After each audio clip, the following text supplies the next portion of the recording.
Personal finance is personal. What matters to the planner, what matters to the person next door may not be what matters to you. My finances personally changed when I decided that I was going to stop trying to take the perfect action or wait for the perfect time. And instead, I'm going to do the imperfect action at the imperfect time. I'm not going to sit down and say I'm waiting for another 2 weeks, because if I'm going to wait till next week, that's slowing down my life for a whole week. Meanwhile, we could meet today and then we're ready. By when we're meeting next week, we are moving that decision to another level. I want to ask you to support the work we're doing on this podcast. I want you to like this episode. I want you to share with your friends. And I also want you to subscribe to this channel. You're doing that will go a long way in helping us get more guests on this show to keep us going. I look forward to you doing that. Welcome to Negotiation Secrets. This is your number one podcast where we talk about all things negotiation.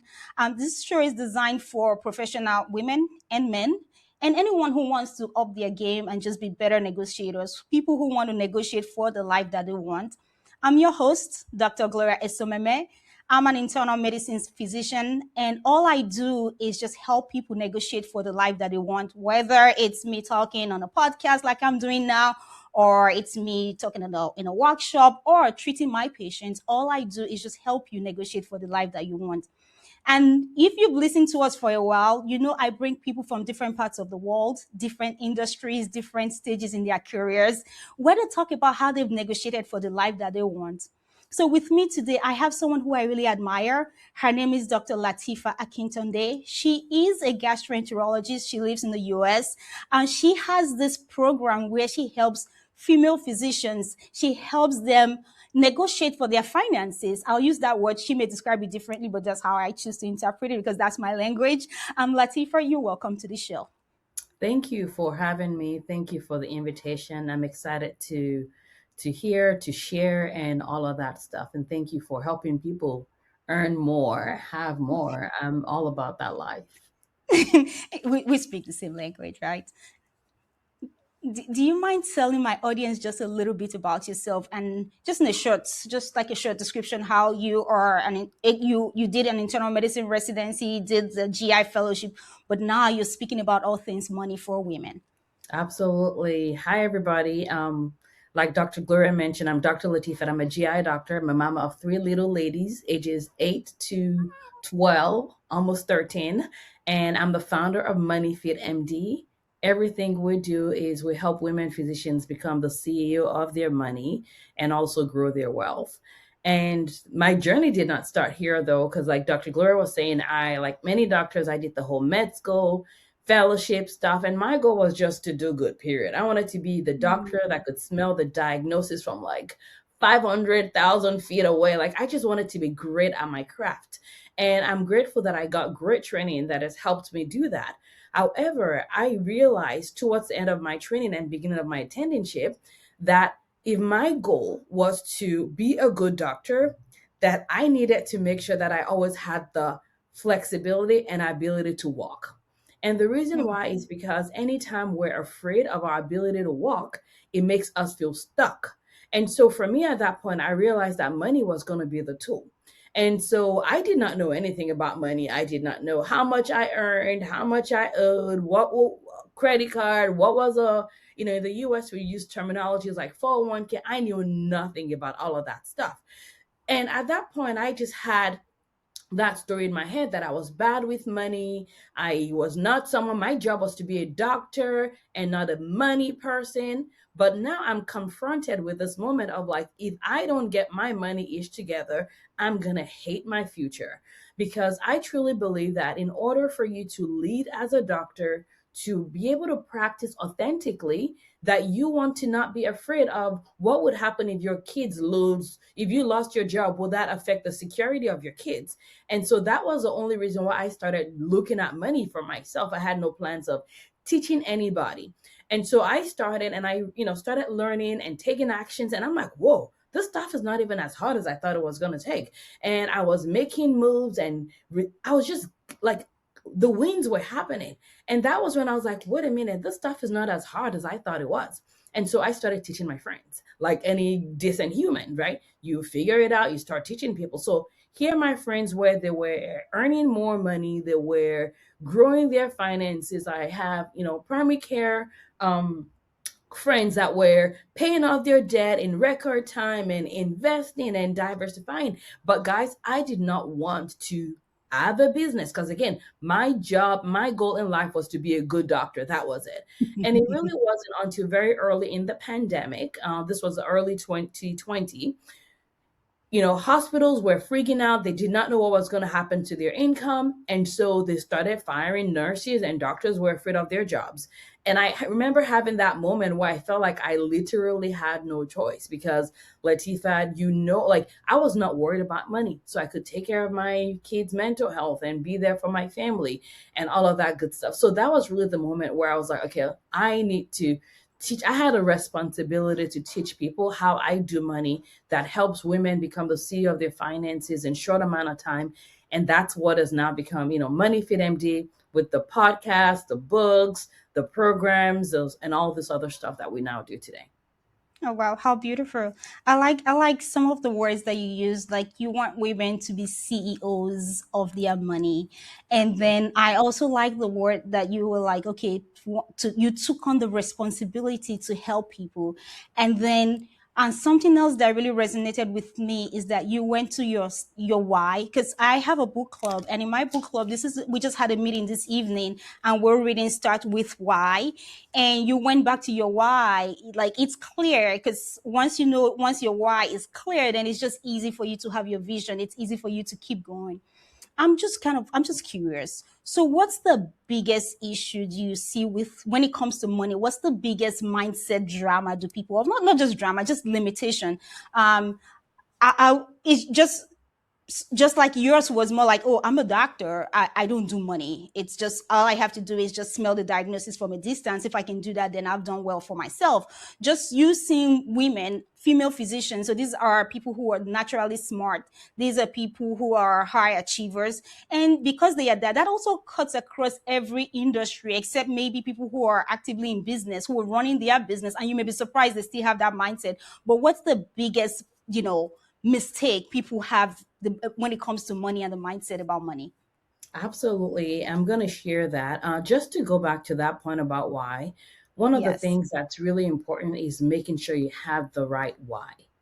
And the right why is going to be what pulls you forward, what propels you forward. And I think that's really important to state because for me, I did not want to burn out in medicine, but that Mm, was not even enough to get me to do my finances. At the end of the day, that was one of it. But the main thing that really scared me were two things. One is that there were people in my life, like my mom, who had sacrificed so much for me to get to where I was. I went 5 years at some point without seeing my mother. And she did that because she felt like that was going to be the best thing for me for my future. And so there were moments where me being afraid of burnout was not enough to get me moving towards my money, but my fear of I don't want my mother to regret the sacrifices that she made. mm, So that was a why that pulled me forward, and it really did hit my soul. And then the other one was that I did not want to become a mom. I was a mom already at that point. I did not want to be a mom that was spending so much of her life apologizing to her kids for choices she thought she did not have. So if I'm gonna be on call, I want to own it and be like, guys, I'm gonna save a life, I'm gonna take care of people, and that's what we're doing.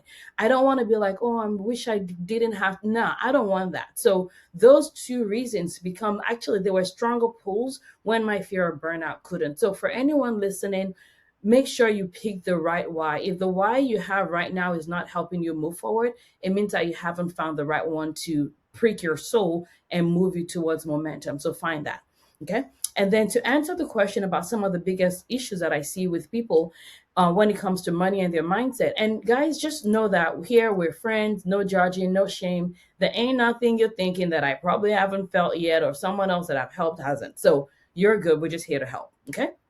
One of the things that I find is people will say things that actually are not the truth. So people would say things like, I don't have time, I'm busy, I'm a mom, I'm a dad, I have all those businesses, and we come up with all the reasons why. But the truth is that's not the reason why that's not the reason why you're not doing money, because I've literally helped everyone in that demographic that said that.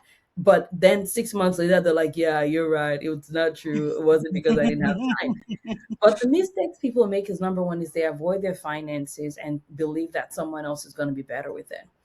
And I thought so as well. And I avoided. In fact, the first thing that I did was I hired a financial advisor because I was like, I don't want to learn. This is not my wheelhouse. And what I find is many times you don't even know if those people are making the best decision for your life or Yeah. not because you're staying out of the conversation. So if you're avoiding your finances, and if you think about how most people that are listening to your podcast, how they earn money, they spend their time earning the money. They're out serving, whether it's you're a doctor, you're an engineer, you're a pharmacist, you're a nurse, you're out there exchanging your time for money, right? Which there is nothing wrong with that, especially because the work you call to do is important. However, now you've spent your life and the return that you got for that was money, but now you're now not telling that money what to do. It's literally like you're delegating your life to somebody else, right? There are things that matter to you. There are things that are important to you, like where your money is going. Like money is personal finance. Personal finance is personal. What matters to the planner, what matters to the person next door may not be what matters to you. Like for example, I'm not someone like, I mean, I drive a decent car, but it's not, I don't love cars. But my freedom is like the number one thing. My freedom and my mind are like the biggest assets in my life. So I spend a lot of time, money, and attention on that because it's a wellspring that makes me be well in life, right? So if someone is looking at my expenses, for them, their biggest single line item may be food. For me, it's my mind and things that give me freedom and things that increase assets, right? So personal finance is personal based on what lights you up, based on your unique path, and no one is going to be able to answer that question without you. So when we're avoiding our finances, you're not only potentially losing money, but you're not letting the money work for your life, which means that you're not going to feel as rich as you could if you were actually in the money. So that's number one. Okay. The number two thing that I see is people think that it has to be perfect.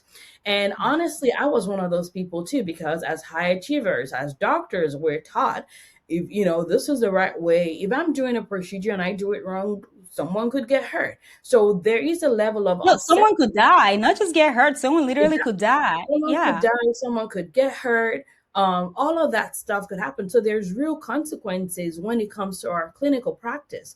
And when we bring that same mindset into every part of life, we turn up the level of judgmental thing that we bring into money. And when you're judging yourself, many times you don't even think you're judging yourself. You think people are going to judge you, but you're actually the one judging yourself. And what that looks like is we're looking for perfectionism. And so one of the things that I teach people is, and it's literally liberated my life and so many other women physicians, but the goal is not to take perfect action. The goal is actually to take imperfect action, right? Imperfect action. My finances personally changed when I decided that I was going to stop trying to take the perfect action or wait for the perfect time. And instead, I'm going to do the imperfect action at the imperfect time. Guess what happens when people have their mindset? 6 months later, 3 months later, they've done more in their finances in 6 months than they've done in 20 years. And what that means is now they get to benefit from the result of doing your money, of investing in a way that's simple, of growing your money through compounding and this other stuff. So again, number one is avoiding. Number two is thinking there's a perfect time, there's a perfect scenario. In fact, I will go as far as saying, like, when I look at my own finance, like, I don't know, 5 years ago, the ratio of what I was investing in is different from what I invest in now. The category is the same, but the ratio is different because the ratio will tilt based on what I'm becoming more knowledgeable and familiar with. So maybe 5 years ago or 6 years ago, it was stock 100% stock market, not stock market 100%. But now I'm like 50% real estate, 50% stock market, but I'm still invested. I'm not even ever going to do anything perfect, ever, even not in my business, not in my finances. The goal is imperfection at the imperfect time so I can keep creating momentum. And that's what is actually going to help you change your life. Okay. And then the number three mistake that we make is we're so afraid of failure when it comes to our finances, right? We're like, okay, I'm trying to decide between two things. I have two programs that I run. One of it is called 6 to 7. Again, these are only for women physicians, and 6 to 7 is specifically for women that want to become the CEO of their money. They've been maybe avoiding, they had a lot of fear, they're earning good income, but then it's not translating into higher net worth. And so the goal of 6 to 7 is to help them with that. And yesterday we had a coaching session, and there was a woman physician that was in there that was like, yes, she earns good money. And she said, I have a stash of cash, literally, that's sitting down that I'm not investing because I don't know the right thing to invest. And my question for her was, okay, what have you already been investing in? Are you already investing? She said, yes. What are you already investing in? She said what they are. I'm like, you have decided what your legs of your table, what your investment vehicles are. So when you have this cash sitting down, just decide what category do I want to invest in, and whatever proportion you want goes into what you're already doing. Because it's not just about having more legs of the table, it's about making sure that the legs get stronger when it comes to your money. And so with that one conversation, now her money is going to go from sitting down, earning barely anything in a checking account, to now being invested, which is how your money grows. So many people make the mistake of thinking like, I'm so afraid of failing that we become stuck and we're not moving when it comes to our finances. And so learning how to make better decisions, learning how to take imperfect action, moving when you think you're not ready is one of the most critical things that you do. On my podcast, Money Fit MD podcast, I do, with the what we do, or the format has changed over the last couple of years. But I remember there was a time I was interviewing someone, and I interview people that are, high seven figures, eight figures. Our format is changing a little bit in 2026. But one of the things that I was noticing is there are specific things that people that are super successful do. And when I say super successful, everyone that listens to this podcast, you are successful, whether you believe it or not. Yes, again, you may need to do certain things to optimize, but believe me, you already are successful. But there are people that are super successful in terms of like how they're living their life. They have a life of freedom. They're diversified. They're creating impact. And all of that stuff. And what I noticed is there's a key difference between people that are doing that, the small percentage of people that are able to do that versus those that are not. And one of the things that I find is people that are able to do that, they make decisions faster, they take actions quicker, and they move forward. I want to invite you to my global virtual book club. So I started this book club with the intention to read much more in 2026. I had all those books which were really great, but I was not reading that much. But I decided that 2026 was a year for growth. And one of the fastest way to grow is through reading books. So I want to invite you to come join us. We are in a community called School. We have a book we read every month, and once a week we meet online for reflections. So I welcome you to join the group. Come join us. Let's grow together in 2026. So do you mind if I cut you there? So that's something I started doing naturally. I make decisions fast, but another thing I've started doing in the last year and a half is that I make, and any of my staff, I take on someone to work for me, I tell them I make decisions fast. You don't have to be perfect, but you have to be excellent. And excellence means giving your very best at this point in time. It doesn't mean that you know how to do everything. It doesn't mean that it's going to be the perfect of an, or it's going to be the excellence of someone who's gone ahead, but it's your perfect, and you make decisions fast. I tell my staff, I say, when you see someone who is 29 and they're so accomplished, it's because they make fast decisions. That's a deal breaker. And the example I use for them all the time is Alex Homozy. I'm like, you see that guy? He makes fast decisions. And so that's just, yes, I agree with you 100%. I just had to add that to say yes. Yep, exactly. Make decisions, take actions. Is it going to be perfect? No, but remember, No. your goal is not perfect. Your goal is to make a decision and move forward. And when you also think about the non-financial consequences of many of this is, many times, if your head just feels heavy, if you're like stressed all the time, it's because you're not making decisions fast enough. So making decisions faster actually helps you be less stressed. You're probably going to sleep better at night. You're probably going to fight your spouse less. You're probably going to be less irritated at your children. And so your life is probably going to be better because you made decisions faster. Yes. And something else I tell people with, because sometimes people are scared of making decisions because they don't know if it's the right decision or the wrong decision. I say, this is my trick. Once I have all the information I need to make that decision at that point in time, everything that I know, every hole that I think I can block. I have found everything to answer the questions that I see there.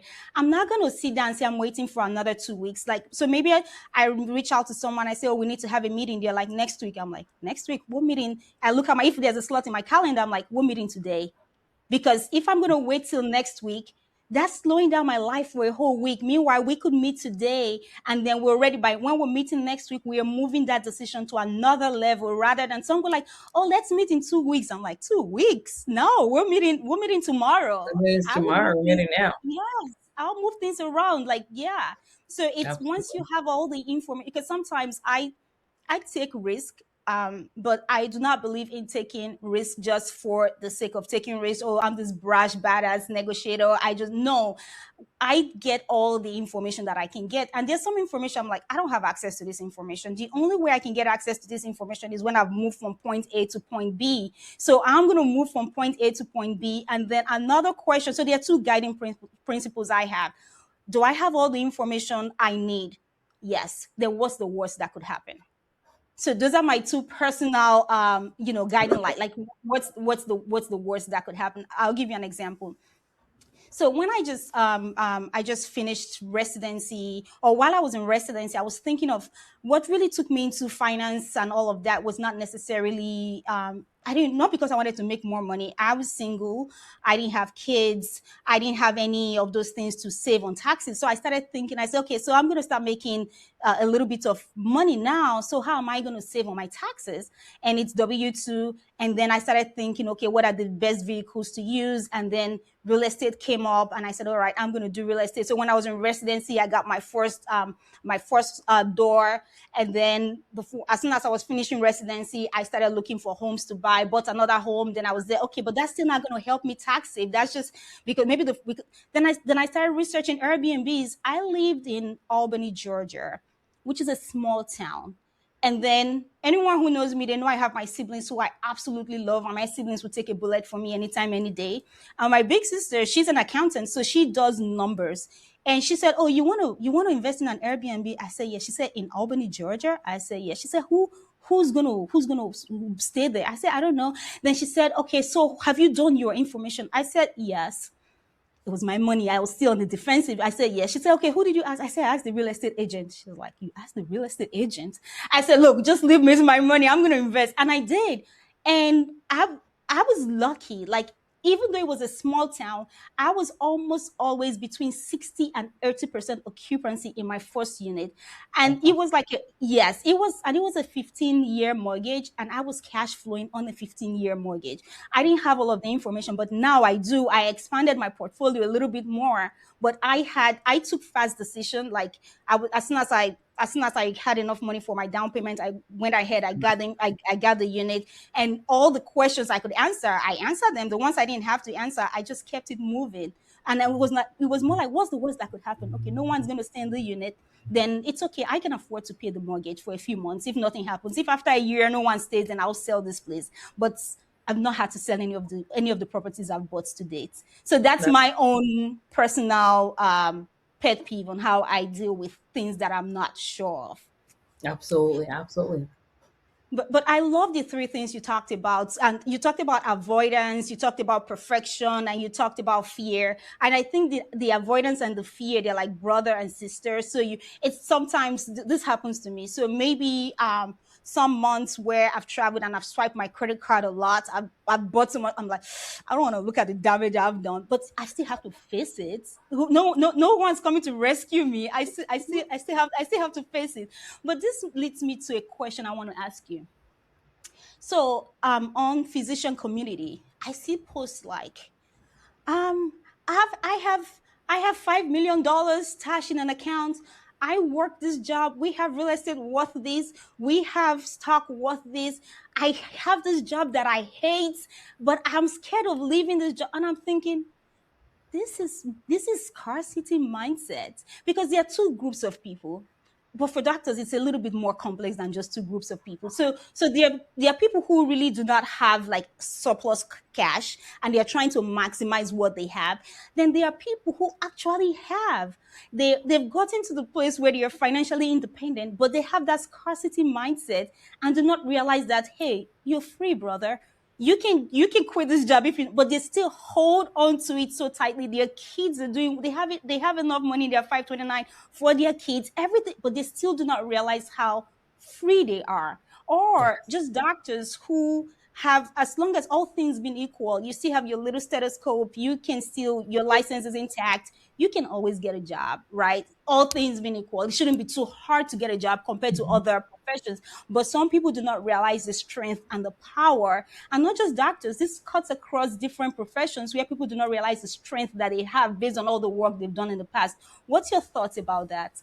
Absolutely. It's interesting you bring that up because my second book, what's it's called The Power to Choose, The Woman I Physician's love Guide to that. More Money and More Liberation, really. And that's a common thing that actually comes up. And it's not a physician only issue. It's because we live in an economic world. And most times we've been taught by people that have fear and dependence on a paycheck. And so there's something that I call like paycheck addiction is literally what it is. It's like, it's a behavioral issue and I issue quote unquote. The way I want you to think about it. I've never heard that paycheck addiction. Absolutely, absolutely. Paycheck addiction is one of the reasons why people that may be free will not be free. And if you think about it, if you are, and I'm going to explain it so that your people can understand it. I want you to think about the fact that every time you're feeling low on energy, maybe you drink a spoonful of sugar and now you have more sugar. So there's that little energy spike, there's that Burst. dopamine Yeah. hit that happens. And for many people, when a paycheck comes in, you're spending money regardless of how much their net worth is. You're get every time the paycheck comes in, you get excited.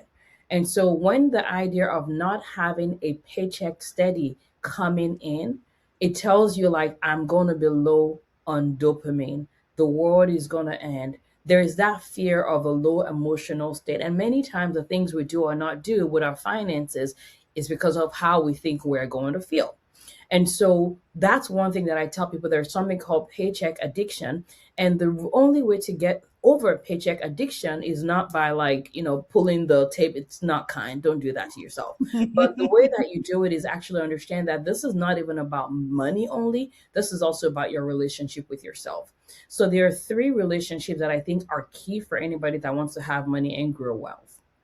Okay. And it's there's a bonus fourth one that I may talk about. So there is relationship with money, your thoughts about money itself. So for someone that may be starting out, you may have thoughts like money is the root of evil, money is gonna change me. The people that I've known that were annoying were the rich people in my village or in my city or whatever, whatever. So your relationship with your money. And that's a never ending journey in the sense that if you're someone that your net worth, financial net worth in maybe US dollars is like multiple six figures. If you go into seven figures, your relationship with that amount of money has to change for you to understand that you can handle that amount of money. When you go into your eight figure net worth, your relationship with money has to change. So your relationship with money is something that has to change based on the levels that you're in. And that's something that I see over and over with my clients that like, maybe someone has seven figures, they're getting to eight figures and they're like, oh my goodness, I'm starting to feel a certain way. There's a relationship with money that needs to change. And then there's a relationship with yourself. So part of the reason why people avoid actually did a video today on social media about this, which is one of the reasons why people are scared of doing their money and they don't even realize this is they're worried that they're not the kinds of people that can handle that level of money. So if you don't like yourself, if you don't trust yourself, if you don't know how to forgive yourself, you're going to struggle with wealth building because you're not going to want to make mistakes. Your risk tolerance will be lower than it should actually be. So your relationship with yourself. And then the third one is your relationship with others. And your relationship with others, if you work at a job, maybe your relationship with your boss, your colleagues, your partner, like there's a lot, and all of this has to do with wealth. Okay. So you have to work on that relationship piece if you want to cut down on paycheck addiction. Because when you learn to trust yourself, you learn to trust your brain. You know that you are the person that can create money. And so that's literally something that I talk about inside the Power to Choose. It's for people that, whether they're starting out or they're seasoned, it's literally like the recipe of how to be liberated within 6 months. That literally is the thing, how to be untrapped. And so regardless though, being kind, in my opinion, is not optional, it's required. You have to be kind to yourself.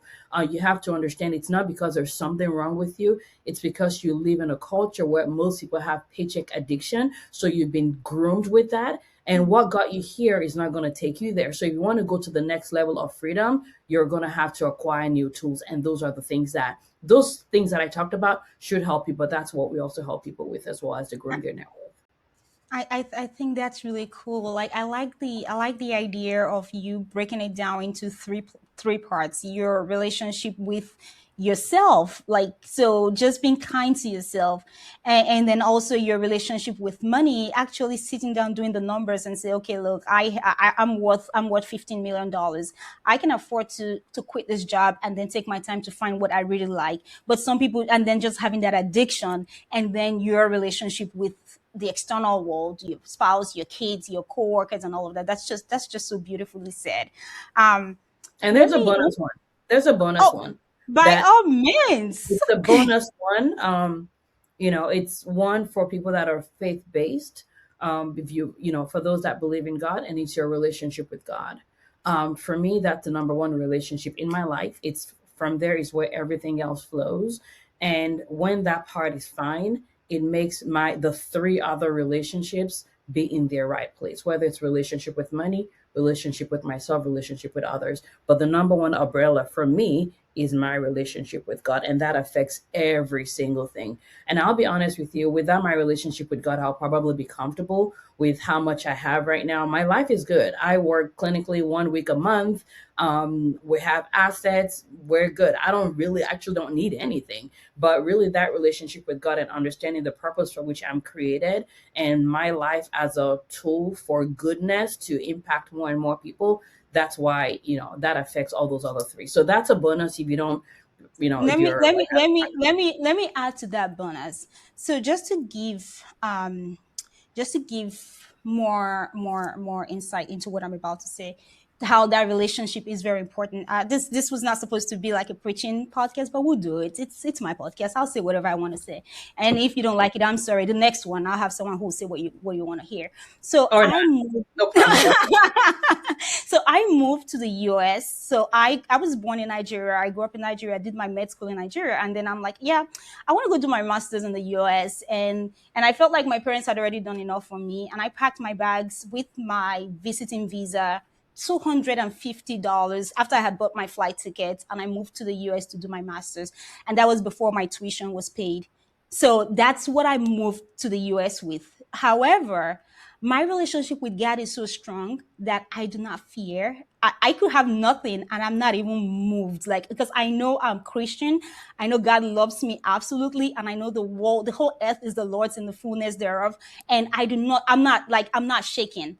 And I moved to the US with $250. I left the US a millionaire. I left the US an American citizen. None of it, all was just like, if my story, if I tell you my story, it's just a story of faith. And even me taking that step to move to Dubai, I didn't know a single soul when I moved to Dubai, but now I have this rich people around me. I have this whole ecosystem that I've been able to create, and I know it's all by the grace of God, not because I'm smart, not because of anything. Fine, there are principles that I follow, but those principles they just get bigger with Yeah, God. the hell. You know, Yeah, yes, yes. fantastic. Yes. Let me ask this question, and it's me asking for myself. So I've invested in, like, I do like stocks, but it's not my bread and butter. Like, but what I've done over time is real estate. Real estate is my bread and butter. I know real estate in and out. I know how to use it for tax savings. I know how to use it for to get cash flow. I know how to use it to build equity. I know how to tell doctors how to get in, and all of how, because of all, maybe if you're a doctor, you're military, all those little nuances, even people who are not all of those, I know real estate back and forth. Even when it comes to syndications, that, real estate is I love it because you can go touch the house, like, oh, this is the house. And then even I moved to Dubai. Now I help physicians and people in the US invest in real estate in Dubai. So that's something I know. Things I do not know. But when it comes to stock, I just have my money in, like, my 401k is there. I do not, it's not my forte. I just have that there. Then something else I do not know about. And I think there's one part of me that's not, so I say I don't know about it, but I think I do not really want to know about it if I want to be honest with myself, because I could sit down and give myself time and learn about it. It's crypto. Because I've gone to meetings where they talk about crypto and I see people say, yeah, we can, these are the things we need to do to make this crypto more valuable, right? So when I see all those degree of every market gets manipulated to a certain extent. But when I see that degree of any human being on the street, we're not talking Mhm. big government manipulation now. We're talking about just Yeah. one individual can manipulate crypto to give it more value. Then I'm just like, I'm not really sure about this. So the one v so for, if anyone would ask me, Gloria, what's your one vehicle that you would say can make someone a millionaire fast, I'll tell you real estate. I won't even think twice. But you do money day in and day out. So what do you think is the biggest vehicle to really maximize your returns? So depends on what your goal is. And for those that are listening, I'm not a financial advisor. We're having conversations here. So, don't go change your life because of what you heard. Don't go sell your life and all of that stuff. But for the purpose of conversation and education, what I would say is depends on what you're trying to accomplish. Yeah. Okay. So cash flow is different from, we're talking about wealth building here. Because Yeah. if you're looking for cash flow, that's different than like general wealth building. And what Correct. I tell people is there are some principles around money that are going to be solid regardless. It doesn't matter how you make your money, diversify. I like It that. doesn't matter how you make your money, diversify. I love learning from other people's quote unquote mistakes or just like, absorbing knowledge in general. And I'll give you a specific example. My kids like sewing and knitting and crochet and all of that stuff. And there's a fabric store that's been around forever that we go to. Just last week or a couple of days ago, we were going to go back to the fabric store and found out that they're permanently closed. This is a Oh, fabric store that's been around like forever, forever. If you've been around, you may know about like Kmart. They were around and, shut down. Every time another one bites the dust, literally, my thing is I hope they diversified outside of them, right? So the way you build can be one thing, but make sure that you're diversifying outside of how you build. So mm-hmm. with real estate, it's a little bit different. Well, not different, same principle, but diversifying can look in different ways. Diversifying may be diversified around different markets. So maybe you're someone that invested in Atlanta. My thought is if Atlanta goes, I mean, it's not going to go down, but like if any city goes down in like flames, I still want to be a millionaire. That's the way that I think about it. So how do I make that possible? Personally, I don't necessarily do individual stocks. I'm I I don't do money so I can do money. I do money so I can have a life. Mm-hmm. So for that reason, that's my number one principle, that the things that I invest in has to not take my time away. And individual stocks will take your time. But boring index funds, if you're someone that does real estate and you cash flow, and you can literally have your cash flow from the real estate automatically invested into the stock market. One of the fastest ways of building equity is through real estate investment. That has been my experience.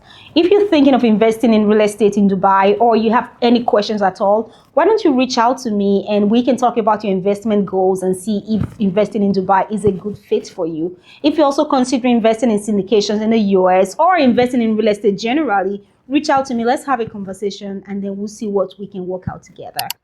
Yeah, I have like, yeah, I do have like the store, like my 401k, all of that. That's the only one. It's my 401k that then maybe just a little money, but not the extent to which real estate is my main vehicle. It's But I've okay done it for it to across be your multiple main. markets. Yeah. It's okay for it to be your main. What you do with the cash flow now is not what matters. Is the cash flow staying into buying more real estate, or are you taking that to diversify outside of real estate, which would be investing in the stock market beyond your 401k? And it can be boring. Index funds have been around forever. It's not sexy, but if you're not, you're literally are saying, I want my attention to be in real estate, which means that what you're investing in outside of real estate should not take your attention, but should be done. And that's why I'm a huge fan of automation. Decide the vehicle and automate into it. So you don't have like a favorite vehicle that you would say, because that you would say this is the these are based on pros and cons, based on Index what you've funds. seen, based on Index in. funds. Oh, really? Index funds. So index funds, for those that are listening, so there's individual stocks, which is, if I want to buy stocks from the creator of this pen, um, if the value of the pen goes up, great. If the CEO of the pen companies go on Twitter and say something stupid, all of your money is down in the dust, right? So you benefit when there's an increase, but when it go down, if you have all of your eggs in one basket, right? So index funds are a combination of different stocks and different companies, and even something as simple as S&P 500, which is like the top 500 companies that are, that are in the stock market, whatever. If that's all you're investing, that's diversification that is in there. So many times what people are looking for is they're looking for excitement. The best way to invest is boring, so that it can happen. I love real estate as well, but boring. I mean, we do a little bit of Bitcoin. It's not, I don't recommend that being anyone's like big thing. It should be money that you could lose. But my thing is, if this one class shuts down in this zip code, am I still a millionaire? That's the way that I think about it. And when I teach, so for example, instead of 6 to 7, one of the things that I educate about is automating your path to 7 figures. And once that path is automated, where you're like, every month, if I put $3,000 a month, I know that in 7 years, I'm going to have my 7 figures. Now, just to you can have fun if you want to accelerate that process with real estate or businesses and those sort of things. But when it comes to money, ego will make people lose their money. Hmm. Ego, cockiness, excitement is how people will lose everything. I look at the last couple of years when it comes to even real estate, when interest rates were down in the US, and not everyone, but many people were doing like investing with variable interest. I did not.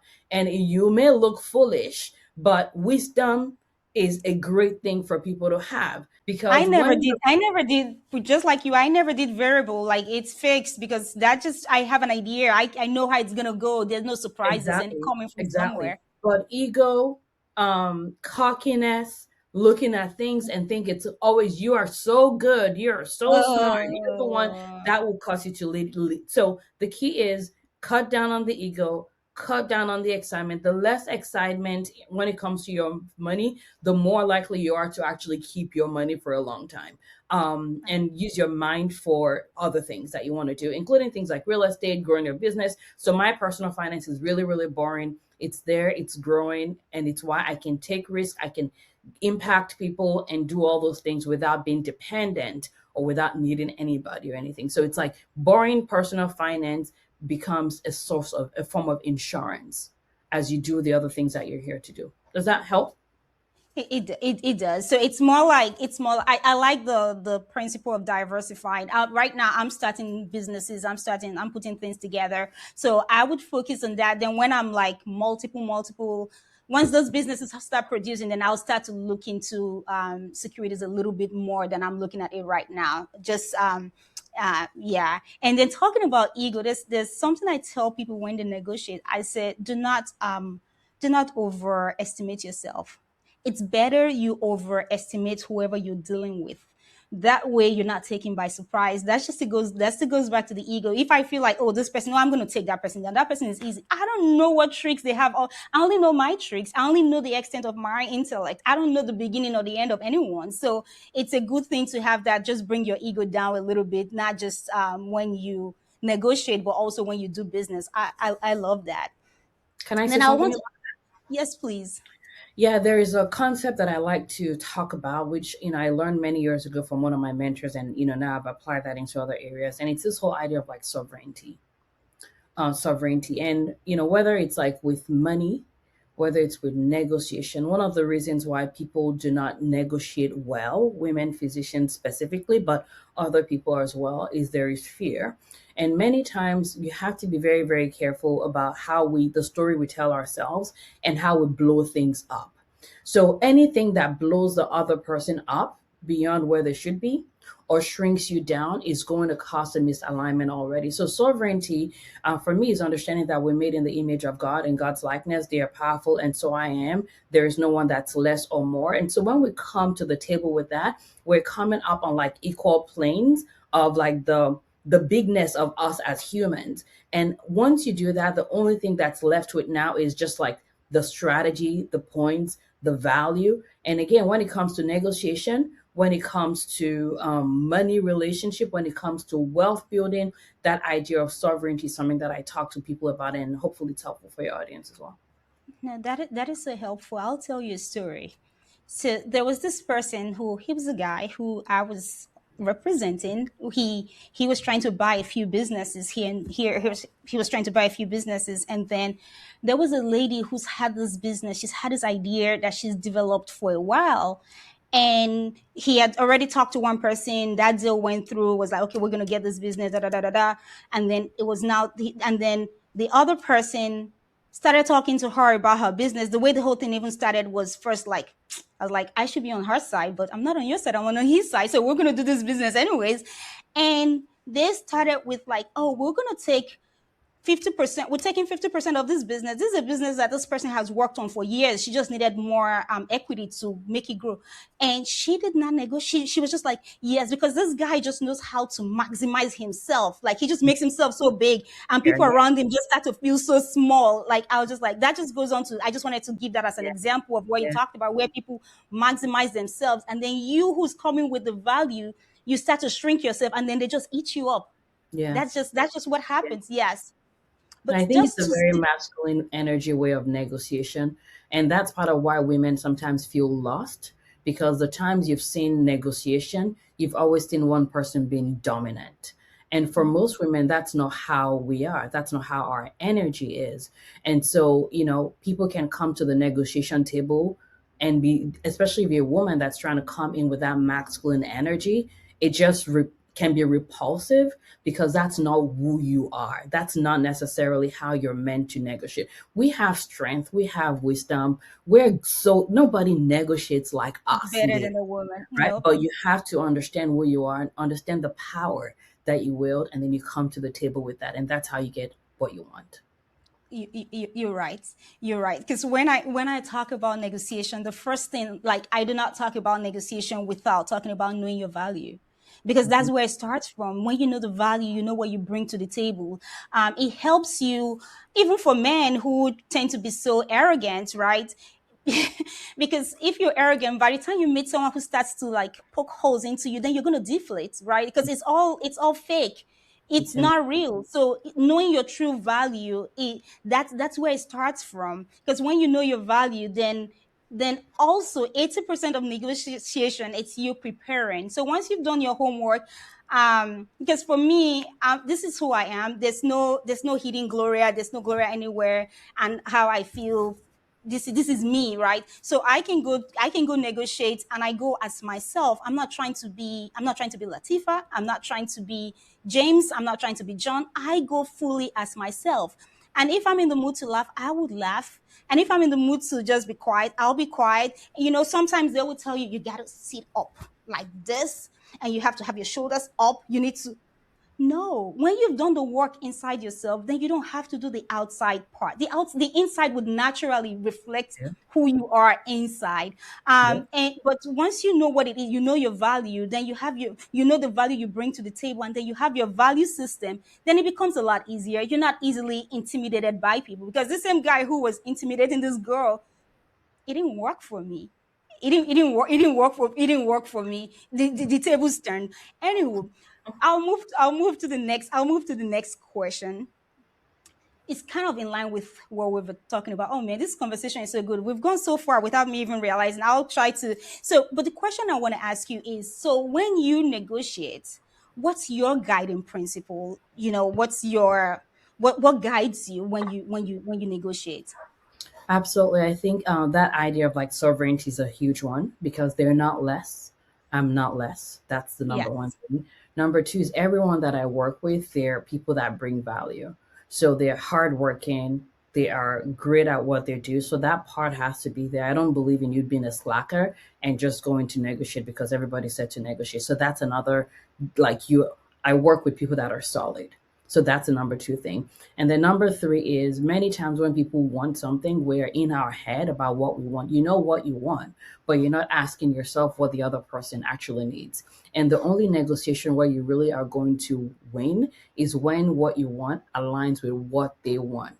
So it's no longer about what you want, it's about what they want. So if I'm here with you, I want to talk about why this is, how this is in line with your vision. I know one of our missions is to decrease the number of wait time. And so because of that, I want to do a great job. And that means that I want to cut down by 1 day a week so that we can cut down on the wait time, right? So what I want becomes a small part, but it has to be in the context of what you want. Then it doesn't feel like a friction. So you have to get out of your own.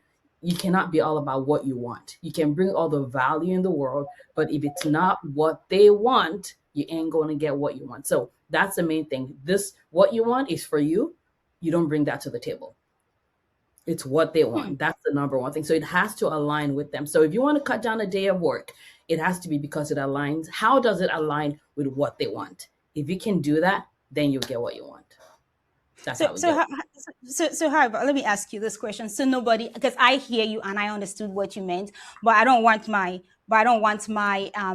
listeners to kind of get things mixed up because sometimes you people you want you see the value that you bring, because if you don't ask, I see this is what you want, this how I can achieve your goal, but this is also what I want. So it's a two-way street. So you also, because sometimes they're like, okay, they said, oh, Dr. Latifa said do not say what I want, No, but you should say what they want while you're also saying what you want, so it's a win-win for everybody. so you want to say what you want, but it has to be in context of what matters to them, what they To them, want. that's So it. I'm negotiating because I want to cut down by 1 day or 2 days a week.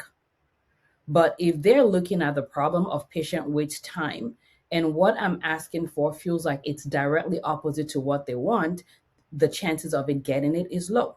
So I already know what I want. So when I come to the table, I'm like, I want to cut down by this day. I want to make more money by this so that you can get what you want, which is with the way physician shortage is, we know that it's hard to recruit doctors and the cost of replacing physicians is so high. And because of that, that's why I want to ask for this amount. So, but the thing is, most time what we want becomes dominant. It cannot be. What they You're want so has to correct. be it has to be in the context of what they want, so that they walk away from there knowing and feeling like they won, and you walked away feeling like you're badass because you got what you wanted. Latifa, you and I, we need to have this conversation another time. We need to have a Yes, part. I do have to go. I have to call in a minute. So where can my audience find you? Absolutely. The easiest place is if you're listening on a podcast, go to Money Fit MD. That's a podcast. We release an episode every week. And you can also just go on Amazon. I've written books that has helped women physicians, non-physicians. If you type my name on Amazon, Done with Broke will come out, which is how people can learn personal finance. And also, like I mentioned, The Power to Choose, which is for people that want to never be trapped again. And you can do that in as little as 6 months. So here's what I want you to do this week. So what I want you to do is go do a research and find out the major vehicle you want to invest in, and then start with the one that's most comfortable with you. But before you do that, do an audit of your finances and ask yourself, where am I today? Look at your debts, look at your income, look at where you are, and then first of all know where you are, and then start to make decisions based on where you are. And even if you don't have anything to invest at this point in time, there was a time I didn't have money to invest, but it's your time to start to research. So you research, and once you've done your research and then you know exactly what it is, where you are and what you're interested in, when you have the finances, then you actually have something to invest in. And then last but not least, I always leave you with this. I truly believe you have the potential to be great, so go be great. Thank you. And I really appreciate you for listening. Bye bye. See you next week.